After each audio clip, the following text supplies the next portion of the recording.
아까 본 것처럼 이제 URL에 있는 이름 www.dt4.net이라는 서버에 대한 IP 주소를 DNS 서버 가서 이제 알아왔단 말이에요. 그러면 그 IP 주소로 접속을 해서 웹 서비스를 이제 받아야 되는데 바로 그걸 할 수 있는 게 아니에요. 즉 바로 리퀘스트 메시지를 보내서 이러한 리소스를 달라 하고 요청할 수 있는 게 아니다 이거죠. 여기에 이제 URL을 보면 Unified Resource Locator 이 약자죠. 그래서 Unified라는 게 이제 다양한 서비스들을 이 하나의 그 포맷으로 통합했다는 거예요. 이 통일이라는 뜻이에요. Unify라는 게. 그러니까 통일된 어떤 그런 그 리소스를 나타내는 리소스라는 건 결국은 우리가 사용하려고 하는 컨텐츠가 되겠죠. 컨텐츠들을 그 지정해주는 그런 지정자다. 통합해서. 그럼 여기에서 이 HTTP라고 하는 부분이 프로토콜을 나타내죠. 애플리케이션 프로토콜. 그래서 옛날에는 지금은 브라우저에서 그게 지원이 안 되는데 옛날에는 브라우저에서 뭐 FTP나 이런 것도 지원이 됐어요. 뭐 또 그다음에 메일2 이런 식으로 FTP라면 이제 그 FTP 서버랑 접속이 됐었고요. FTP 서버랑 FTP 프로토콜로 접속이 됐었고 메일2를 하면 이제 메일 서비스가 가능했었죠. 브라우저에서 그러니까 다양한 종류의 애플리케이션 그 서비스를 이용을 할 수 있었어요. 과거엔. 그런데 지금은 오히려 이제 그걸 전문화시켜서 브라우저에서는 오로지 HTTP와 HTTPS만 가능하죠. 네, 그런 상황인데요. 그런 식으로 이제 여기에 내가 접속할 때 사용할 상대방과의 그 대화를 어떠한 프로토콜로 할 것이냐, 어떠한 애플리케이션 프로토콜로 할 것이냐 하는 것을 지정을 해주고 그 다음에 여기에 이제 그 접속할 대상의 이름이 되겠죠. 또는 여기에 실제로 IP 주소를 써줘도 돼요. 꼭 이름을 써야 되는 건 아닙니다. 왜냐하면 결국은 IP 주소를 가지고 통신을 하니까. 그다음에 IP 주소를 또는 이름을 지정을 해주고 그 다음에 그 서버 안에 경로, 위치죠. 그래서 여기 루트부터 시작해서 클래스 밑에, 시스코 밑에 이런 거 많이 해봤죠, 그죠? 사용자 jsli 같으면 어디요? 홈 밑에 jsli죠, 그죠? 이런 식으로 그 시스템의 디렉토리가 있잖아요. 그러면 이거 같은 경우에 이제 이 시스템의 클래스 밑에 시스코 그러면 요 디렉토리가 예를 들어서 리눅스 같으면 여기가 루트가 아니에요. 이 루트가 아니고 이게 다큐먼트 루트입니다. 이게 뭐냐면 실제 시스템의 파일 시스템의 루트가 아니고 HTTP 서버에서 지정을 해주는 거예요. 이 디렉토리가 어떤 컨텐츠들의 루트 디렉토리다 하고 지정을 해줄 수 있는데요. 물론 이건 어디서 지정을 하냐 하면 etc 밑에 리눅스 같으면 아파치 같으면 http 디렉토리 밑에 httpd.conf인가 어쨌든 이 conf 파일에 보면 document root 해서 그 디렉토리 지정해 줄 수 있어요. 그럼 거기가 루트가 돼요. 보통 어디냐면 리눅스 같은 경우에 리눅스 계열 같은 경우에 var 밑에 www 밑에 html 시스템 루트 밑에 var 밑에 www 밑에 html이라는 디렉토리 여기가 웹 서비스에서 제공하는 요 루트입니다. 사실은 다큐먼트 루트. 그래서 실제 이 디렉토리는 어떻게 되냐? var 밑에 www 밑에 html 밑에 클래스 밑에 시스코죠. 시스템에서 보면 디렉토리가 이거 밑에 요게 이제 여기 경로고 요게 실제 대상 파일이죠. 밑에 http.html이라는 파일이 그러니까 있어야 되는 거야. 그래야 이런 요청을 했을 때 여기서 그 파일을 여기서 찾아서 다큐먼트 루트 밑에 클래스 밑에 시스코 밑에 HTML 파일을 찾아서 이제 줄 수 있는 거죠. 이건 뭐 이제 여러분들이 웹서버에 가면 확인할 건데요. 어쨌든 그렇게 이제 이 URL의 그 의미가 지정이 된다는 거고요. 그래서 결국은 여기에서는 어떤 리퀘스트를 날리냐 하면 얘한테 get이라는 그 메시지를 날립니다. get 메시지가 뭐냐면 요청 메시지예요. 이런 걸 달라 하는 메시지고요. 클래스 밑에 시스코 밑에 http.html이라는 파일을 요청합니다 하는 리퀘스트 메시지를 보냅니다. 근데 이 메시지를 바로 보낼 수 있는 게 아니고요. 이 TCP는 전에도 얘기했지만 전화와 문자가 다르다고 그랬죠. 성격이. 그래서 문자는 그냥 내가 필요할 때마다 그냥 메시지 써서 전송하면 그냥 툭툭 가잖아요. 그러나 전화는 어떻게 해요? 일단 전화를 걸어서 상대방이 받아서 연결이 돼야 그때부터 통화가 가능하잖아요. 그죠?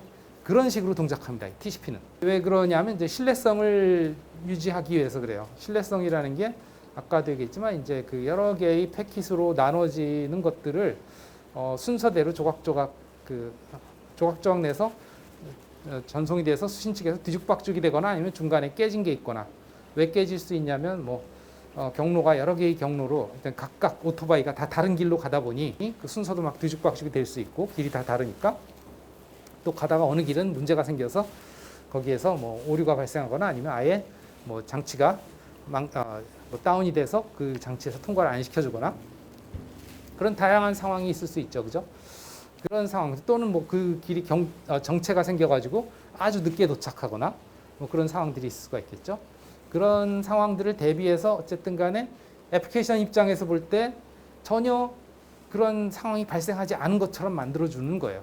그러니까 망은 그렇지 않은데 망은 엉망진창일 수 있는데 TCP는 그러한 망을 어쨌든 최대한 활용을 해서 애플리케이션 입장에서 보면 그냥 저쪽 상대방의 애플리케이션이 보내준 그대로 그냥 데이터가 전달이 되게 해줘야 되는 게 TCP의 역할이란 말이죠.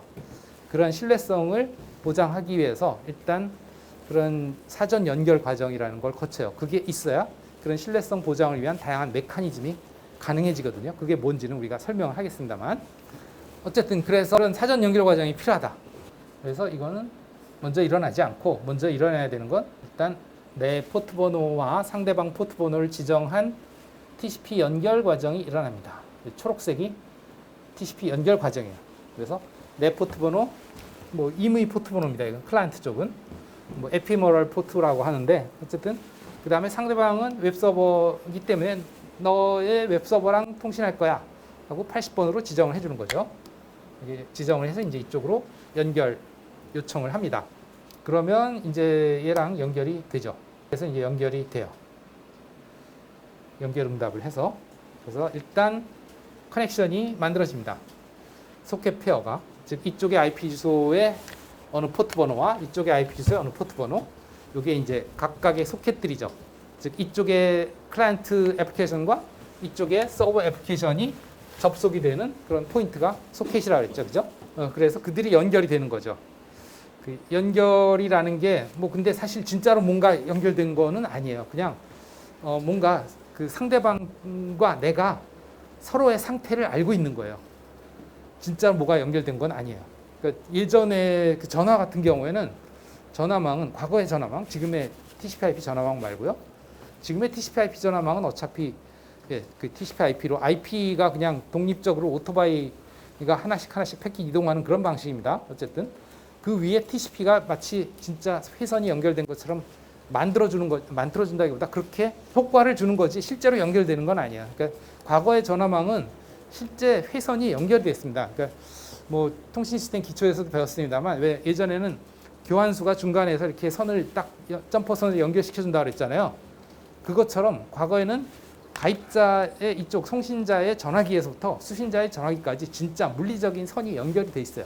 그래서 전기가 통합니다. 그 전기가 통하는 그 선을 통해서 전기 신호가 가서 전화가 되는 거예요. 전화가 연결되어 있는 동안엔 그 선은 계속 연결돼 있죠. 내가 여기서 무슨 신호를 보내든 그 선을 통해서 전달이 돼요. 그러나 이 TCP/IP 네트워크에서는 그런 식이 아니에요. 실제로는 IP에서 그냥 계란내를 해서 그냥 던질 뿐이에요. 네트워크 액세스 계층한테. 그럼 네트워크 액세스 계층은 그거를 패킷 하나를 그냥 이동시켜 줄 뿐이에요. 그런 것들이 일어나는 거지 실제 뭔가 선이 연결되어 있는 그런 상황은 아니다. 어쨌든 그래서 지금 마치 연결된 것처럼 된다 한 건 아까도 얘기했지만 이 둘 간에 마치 우리가 지금부터 통신을 할 거다 하고 뭔가 상태를 기억하고 있는 그 정도다.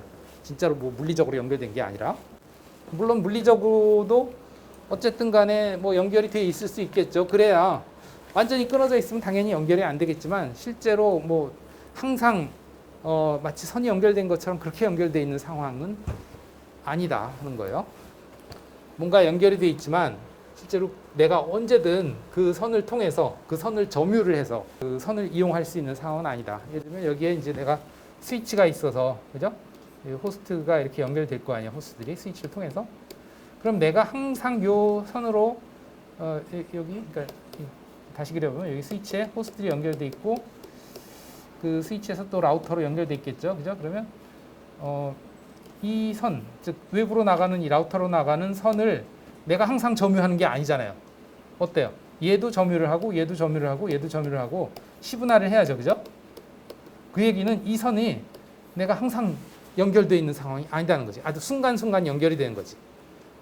내가 패킷을 보낼 때만. 그러니까 전화와는 전혀 상황이 다른 거예요. 전화는 어쨌든 실제로 이 선을 내가 물리적으로 항상 점유를 하는 거예요. 마치 나를 위한 전용선이 하나 깔린 것과 똑같은 거예요. 전화는. 그러나 이 패킷 통신은 그게 아니다. 내가 패킷 하나를 보낼 때만 그 회선을 잠시 점유할 뿐이다.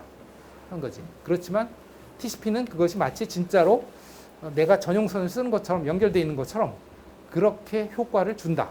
그렇게 해서 이제 그렇게 연결된 회선을 통해서 실제로 연결된 회선은 아니지만 이제 아까 얘기했던 HTTP 리퀘스트 메시지 이런 메시지를 날립니다.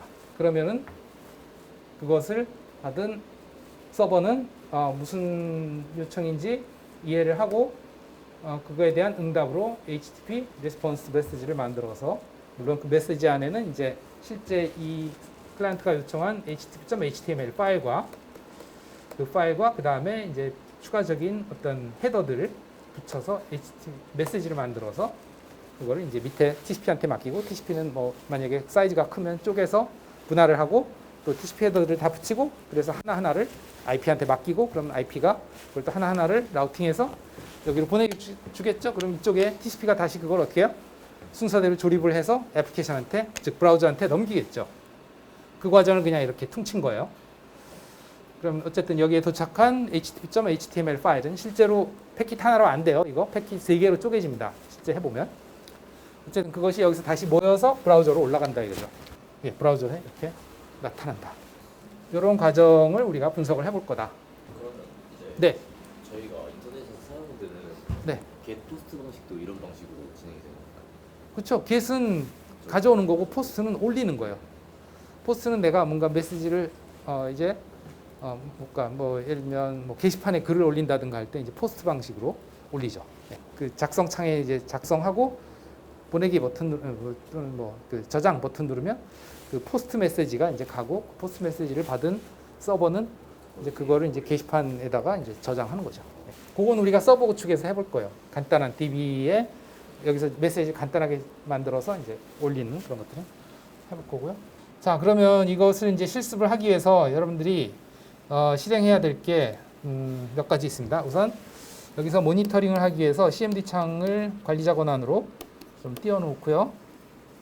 그다음에 와이어샤크를 실행할 거예요. 그래서 내 NIC에서 주고받는 모든 패킷들을 캡처를 할 거고요. 그다음에 당연히 브라우저가 있어야 되겠죠, 그죠?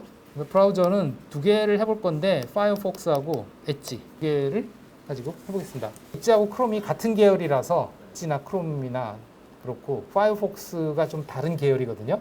약간 그 세션을 유지하는 방식이 달라서 두 가지를 비교를 해서 해보려고 파이어폭스가 필요해요. 그럼 파이어폭스는 과제로 하고 엣지만 해볼까? 일단 시간이 얼마 안 남았으니까 일단 엣지부터 해봅시다. 엣지부터. 그래서 일단 설정 여기서 설정 들어가시고요. 그 다음에 탭을 하나 더 열어서 about blank 그래서 그냥 블랭크를 만들어 버리겠습니다. 왜냐하면 아까처럼 이렇게 MSN 홈페이지를 띄워놓으면 거기서 계속 뭔가 웹 접속을 해요. 그래서 그게 다 캡처가 되고 막 뭔가 문제가 발생할 수 있어서 그냥 깔끔하게 아무것도 안 나오게 about blank 이렇게 준비해 주시고요. 그 다음에 이제 커맨드 창 또 와이어샤크 주의를 좀 해야 되는 게 이제 필터링 조건을 잘 설정을 해야 되거든요. 그 다음에 어댑터도 잘 지정을 해줘야 돼요. 캡처럴 어댑터는 이더넷 어댑터를 쓰면 됩니다.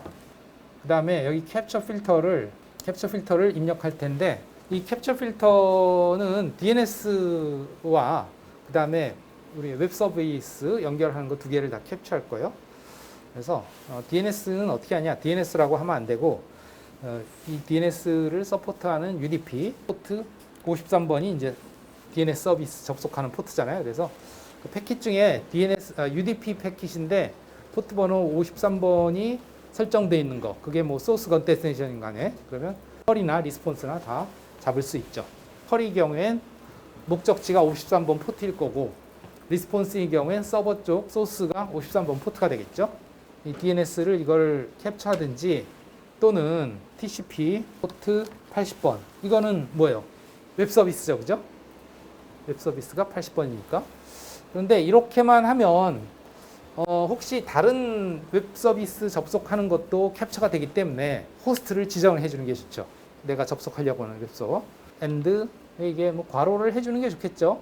어디서부터 어디까지가 end인지 확실하게 and host www.dtcinfo.net이라는 서버 지정을 해주시면 되겠습니다. 그러면 이렇게 초록색으로 변하는데 신텍스가 오류가 없다 하는 뜻이에요. 그래서 캡처를 위한 신텍스가 이와 같이 되면 됩니다. 이쪽이 이제 UDP 포트 53, 이게 DNS 서버 접속하는 내용을 그런 패킷들을 잡을 거고, 이게 이제 www.dtc4.net이라는 서버의 웹 서비스에 관한 패킷들을 잡을 거다 하는 거예요. 그래서 아직은 뭐 시작은 하지 말고 일단 이렇게 놔두겠습니다. 그 다음에 이 설정에서는 여러분들이 할 게 매번 이 똑같은 실습을 반복할 때 이걸 똑같이 해주시기 바랍니다. 뭐냐면 캐시를 지우는 거예요. 캐시를 지우는 거는 뭐냐면 웹서버에서 데이터를 가져오면 그걸 캐시에다 저장을 하고 다시 똑같은 걸 또 요청을 하면 캐시에 데이터가 있으면 다시 안 가져와요. 그냥 로컬에 저장된 캐시를 보여줍니다.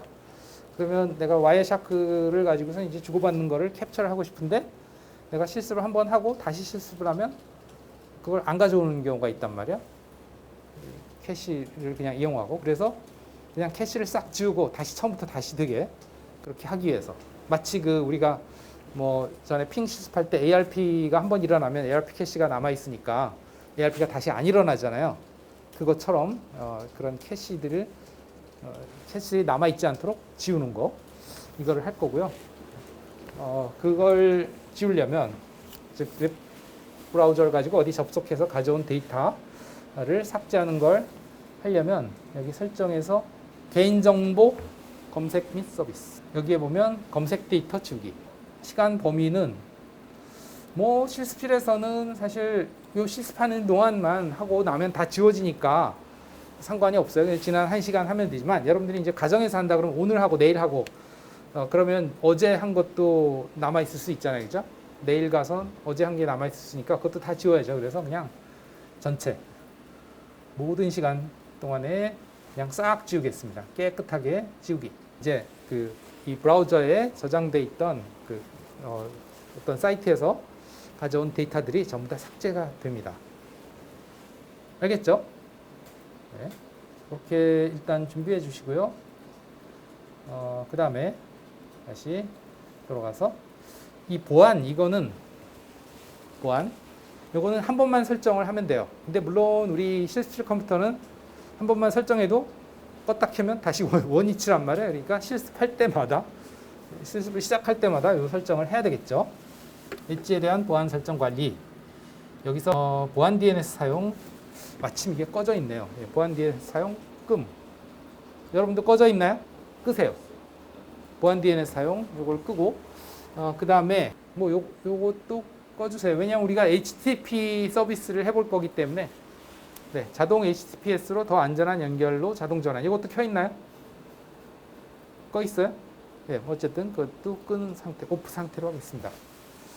이 보안 DNS 사용이 뭐냐면 이 브라우저 자체가, 그러니까 시스템의 DNS 서버를 이용하지 않고 자체 내에 있는 클라이언트를 가지고 자체가 설정되어 있는 서버에 접속을 해서 하기 때문에 그게 지금 여기에 나타나지 않기 때문에 그거를 사용하지 않고 그냥 시스템의 DNS를 사용하기 위한 그런 조치라고 보시면 되겠습니다. 이거는 뭐 매번 실습할 때 하는 게 아니고 이제 뭐 여러분 실습실에서는 뭐 PC가 켜져 있는 한은 유지가 되니까 이렇게 하시면 되겠어요. 터미널 창은 여러 개를 좀 필요로 합니다. 그래서 한 세 개 정도 열어놓죠. 뭐. 시스템의 DNS 서버를 쓸 거기 때문에 이 시스템의 DNS 서버를 쓰면 그 DNS 클라이언트, DNS 캐시가 DNS 서버에 가서 조회를 해서 IP 주소를 알아오면 그것을 마치 ARP 캐시처럼 자기 캐시에다 저장을 해요. DNS 캐시에다가. 그것을 확인할 수 있는 명령이 뭐냐면 ipconfig/display DNS입니다.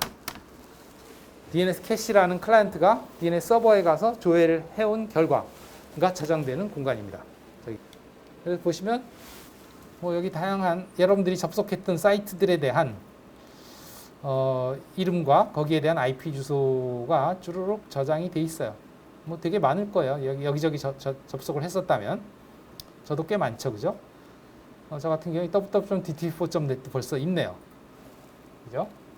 그럼 이런 캐시가 있으면 이 캐시를 바로 이용을 하기 때문에 DNS 서버 연결이 안 돼요. 그러니까 즉 DNS 서버를 연결할 필요가 없어. 왜? 여기 저장이 돼 있으니까 이걸 그냥 이용합니다. 그래서 DNS 서버 접속하는 걸 캡처하고 싶으면 이것도 지워야 돼요. ARP 캐시 지우듯이. 알겠죠? 그러면 이건 어떻게 지우느냐? 그러면 ipconfig/flush DNS입니다. 이 flush라는 게 이제 씻겨내리다 그런 뜻이죠, 그죠? G자가 빠졌군요. 네, 이건 관리자 명령 프롬프트에서 해야 됩니다. 하면 이제 flush 했습니다. 그래서 display DNS에 보면 이제 얼마 없어요, 그죠? flush 하고 나서 다시 display DNS에 보면 목록이 딸랑 두 개밖에 없죠. hostname.mson.net 하고 뭐 이거 .in_address.alpha 그죠? 근데 조금 시간이 지나면 또 늘어나요. 왜 그러냐면 이제 지금 백그라운드에서 돌고 있는 다양한 프로세스들이 다양한 서버에 접속을 하기 위해서 이름 조회를 하거든요. 그 이름 조회한 게 다시 다 저장이 되죠.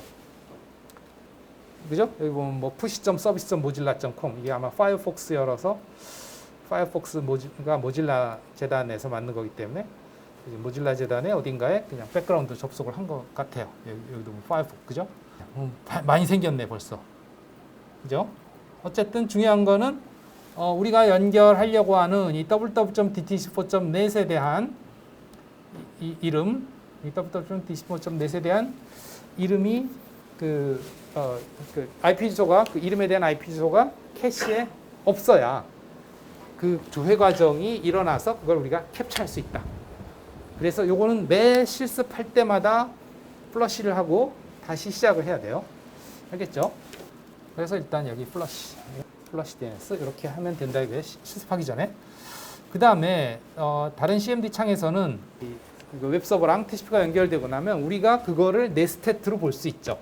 우리가 왜 네스텟-ANTP에서 우리 서버에서 보잖아요. 그때 보이는 그 소켓이 바로 이 TCP 연결 이 소켓입니다. 그거를 우리가 볼 수 있는 거예요. 그래서 웹서버도 마찬가지로 이제 접속하면 아까도 얘기했지만 이제 일단 TCP 접속이 먼저 소켓이 만들어지고 그 소켓을 통해서 데이터를 이제 즉 리퀘스트 데이터와 리스폰스 데이터를 주고받을 수 있다 하는 거죠. 그래서 그 소켓을 확인하기 위해서는 윈도우에선 nested-nb5죠. 지금은 뭐 연결이 안 돼 있으니까 당연히 안 나오겠지. 다른 것들 뭐 어디 뭐 알약에 연결된 거나 뭐 와콤 태블릿이라는 걸 가지고 어딘가에 와콤 아마 이게 지금 와콤 태블릿이니까 와콤 설정 쪽에 뭐 서버에 연결되거나 뭐 그런 것들이 나타나고 있는데요. 파이어폭스를 가지고 어딘가에 또 연결된 것들 뭐 그런 것들이 보입니다. 그러나 우리는 아직 그 www.dt4.net은 연결이 안 했어요. 여기 안 나타날 겁니다. 그러나 이제 우리가 그러면 접속하고 나서 보자는 거예요. 나타나는지 안 나타나는지. 네, 일단 그래서 여기에서는 연결하고 나서 바로 네스텟를 할 수 있게 이렇게 준비해 두세요. 엔터만 치면 바로 실행할 수 있게. 그 다음에 여기에서는 플러시를 한 번 더 할 수 있게 이렇게 준비해 두세요. 그래서 명령 프롬프트 하나에는 플러시 DNS 준비해 주시고 하나에는 네스테트 준비해 주시고 그 다음에 다시 와이어샤크와 브라우저로 가겠습니다. 이 about blank에다가 여기다가 이제 이 URL을 집어넣어 주세요. http www.ttc.info.net 밑에 cisco http.html 이건 글자 하나라도 틀리면 당연히 접속이 안 되겠죠. 네, 정확히 입력을 해주시고요. HTTPS 아닙니다. 그냥 HTTP이고요. 여기 나와 있으니까 이걸 그대로 쓰시면 돼요.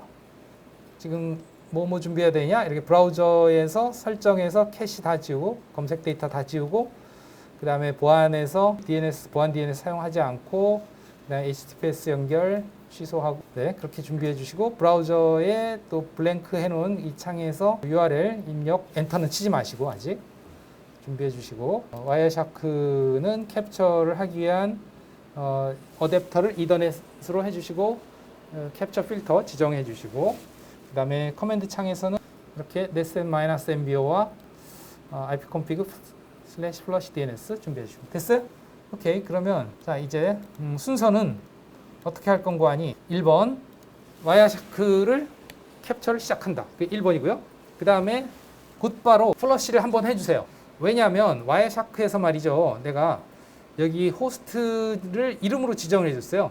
그러다 보니까 이 와이어샤크가 이 호스트에 대한 IP 주소를 알아오는 과정이 또 일어나요. 그 과정이 네임 서비스를 접속을 하는 거거든요. 결국은 똑같아요.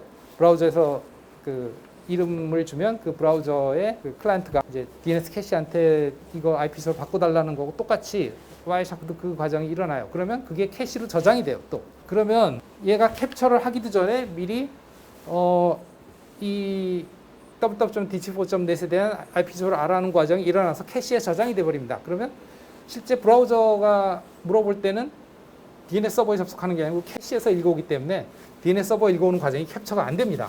복잡하죠? 그래서 이 캐시를 플러시해서 지워야 브라우저에서 실제 네임 서버에 접속하는 과정이 일어난다. 그래서 1번은 이걸 캡처 시작하고 그 다음에 2번은 플러시를 한번 더 해주시고 3번은 브라우저에서 이제 실제로 연결을 시켜주면 됩니다. 여기서 엔터를 쳐서 연결시켜주고 그 다음에 재빨리 여기 가서 net-mbio로 접속된 상태를 확인하는 알겠죠? 1번이 뭐라고요? 와이어샤크 캡처 시작 2번이 DNS 캐시 플러시 하는 거 3번이 브라우저에서 접속하고 4번이 연결된 걸 확인하기 위한 net-mbio 그리고 5번이 DNS 캐시를 지우는 게 아니고 확인하는 거 DNS 과정이 일어나서 캐시가 저장됐나 확인하는 거 그 과정이 대략 한 30초 내에 이루어지면 돼요. 일단 여기서 접속하고 한 10초 내에 모든 게 끝나는 게 좋아요. 왜냐하면 접속하고 나서 여기에 이제 브라우저에서 데이터가 오고 나서 한참 이제 아무것도 없죠. 그죠? 그러면 제가 세팅을 해놓기를 30초 동안 서버랑 아무런 통신이 없으면 이제 서버에서 끊도록 그렇게 돼 있거든요. 접속을 끊도록. 그럼 나중에 분석을 해볼 텐데. 그러니까 뭐 하여튼 30초 내에 모든 것이 이루어지는 게 좋습니다. 자, 그래서 일단 합시다. 그러면 여기서 요 지느러미 버튼을 누르면 캡처가 시작이 되기도 하고 여기서 엔터를 쳐도 똑같이 뭐 캡처가 시작이 될 거예요. 이 창에서 엔터를 치시면 캡처가 시작이 될 겁니다. 우선 요건 플러시 창으로 놓고 엔터 시작했죠. 그 다음에 여기서 플러시 DNS 한번 해주고 디스플레이로 한번 지워진 거를 확인하겠습니다. dt4.net 없죠? 없습니다. 자, 그럼 이 상태에서 어떻게 한다고요? 브라우저 실행. 그럼 여기 이제 netset-mbio 여기서 디스플레이 DNS에서 DNS 캐시가 만들었는지 보세요. 플러시 DNS 하면 안 돼요. 그럼 싹 지워지죠. 없다. DNS 캐시가 없다. 왜 없는지 봅시다. 알아왔는데 분명히 DNS가 일어났는데 캐시에 저장이 안 됐군요. 일단 다른 부분은 다 일어났는데 DNS가 저장이 안 됐군요. 그 다음에 이런 빨간 줄이 두 줄 나오나요? 나왔으면 이거 스톱 하시면 돼요. 스탑 버튼 눌러서 스톱 하시면 되고 디스플레이 DNS 이상한데? 왜 없지? 이 엣지 브라우저의 자체 DNS 클라이언트를 썼나? 서버가 어디로 접속했는지 보겠습니다. 168.120.63.1인 걸로 봐서 시스템 DNS 서버에 접속한 것 같은데 그러면 캐시에 저장이 돼야 될 것 같은데 캐시에 저장이 안 됐네요. 이건 모를 일이네요. 어쨌든 캐시에 저장이 안 된 것 빼고는 뭐 성공이고요. 그 다음에 여기서 넷세트를 해서 이게 있어야 됩니다. 이게 이제 서버고요. 이 서버에 80번 포트에 연결된 거죠. 내 PC에 요 포트 번호는 클라이언트 브라우저의 포트 번호이기 때문에 임의 포트 번호이고요. 그 다음에 이거는 이제 저쪽 www.dt4.net의 웹 서버에 established 접속된 거죠. MS 엣지로 엣지 프로세스로 접속된 소켓을 볼 수 있는 거죠. 그 다음에 지금은 보면 그게 없어졌을 거예요. 다시 한번 -MBO 보면 여기에서 이렇게 빨간색 두 개, 이게 이제 접속이 끊어지는 거거든요. 접속이 끊어지고 나면 다시는 이제 여기엔 없죠. 그러면 이 결과를 이제 저장을 해 주시죠. 요거는 이제 실제 브라우저 상에서 접속해서 가져온 데이터고요. 이게 우리가 원한 http.html 파일이고요. 그 다음에 여기에 보시면 이렇게 그 모양, 아이콘 모양이 있죠. 요게 요것도 이미지 파일이에요. 페이버릿 아이콘이라 그래서 사이트에 대한 어떤 심볼을 보여주는 아이콘으로 제가 만들어 놓은 겁니다. 그러니까 어떤 사이트들에 가면 접속을 해보면 여기에 이렇게 뭔가 그 아이콘이 뜨죠, 그죠? 요 아이콘입니다. 여기 이미지 아이콘이거든요. 그게 여기 탭에 나타나는데 이것과 그 다음에 이 파일 두 개의 파일이 사실 그 웹서버를 통해서 받은 거예요. 이미지 파일하고 텍스트 파일하고. 어쨌든 그래서 텍스트 파일은 여기서 저장을 할 수가 있겠죠. 여기 다른 이름으로 저장이 있네요. 다른 이름으로 저장해서 보면 여기에 이런 이름으로 .html 파일로 저장하시면 되겠습니다. 이름은 아무렇게나 해도 되는데 사실은 http.html이죠. http.html이라고 그냥 저장하겠습니다. 이름을 똑같이 해주는 게 좋겠죠. 저장하고 그 다음에 이제 이 관리자 명령 프롬프트에서 여러분들이 플러시하고 디스플레이 한 것도 한번 확인해 보시고 이것도 저장하시고 그 다음에 네스테트 한 것도 저장하시고 그렇게 저장하고 다 노트패드에다 저장하시면 돼요. 그리고 이제 와이샤크도 파일 다른 의미로 저장, 파일 네임은 학번 이름 20251234 홍길동 DNS and HTTP 엣지 실습 캡처 해서 저장해 주시면 되겠습니다.